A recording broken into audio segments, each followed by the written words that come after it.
Asier, zer da bihotzekoa?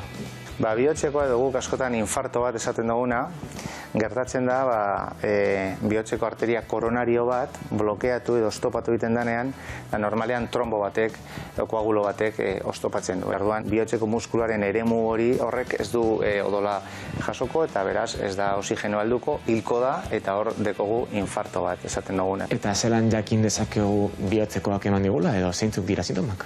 Sintomak oso, denetarik egon daiteke. Pisu bat, estutasun bat, larritasun bat, hemen bularrean, eta hori joan daiteke masaio izurrera, lepora, besora, normalen joten da eskerreko besora, eta gero askotan bebai sintoma vegetatiboak egon daitezke, izer bihotza, zorabioa, larritasuna, goragalea. Esan behar dugu, infarto batzuk asintomatikoa direla. Eta beste batzuk, beste estremoan egongo liateke, bihotz geldialdi edo parada kardiako bat esaten duguna, izan daitezkela, ezta? Da, heriotza bera, momentu horretan etortea infartoarekin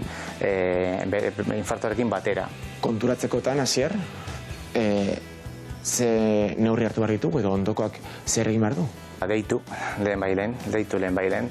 Ze bihotzekoak eman badio, hor denbora oso importantea da. Guk askotan esaten dugu denbora muskulua dela.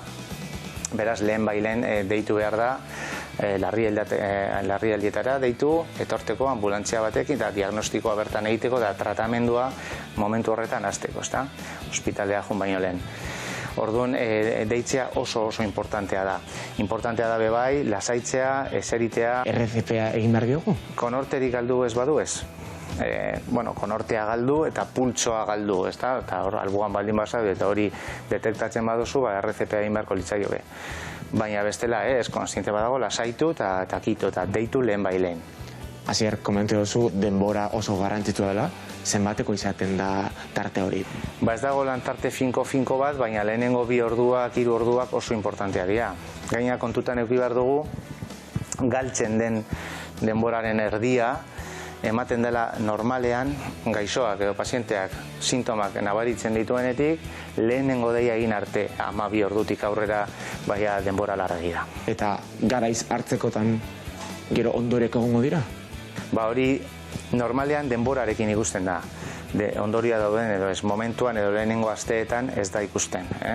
Hilabeteak pasatu ostean ikusten da errekuperatzen dauen edo ez. Baina zenbat eta denbora gutxiago pasatu, errekuperazioa hobeago izango da.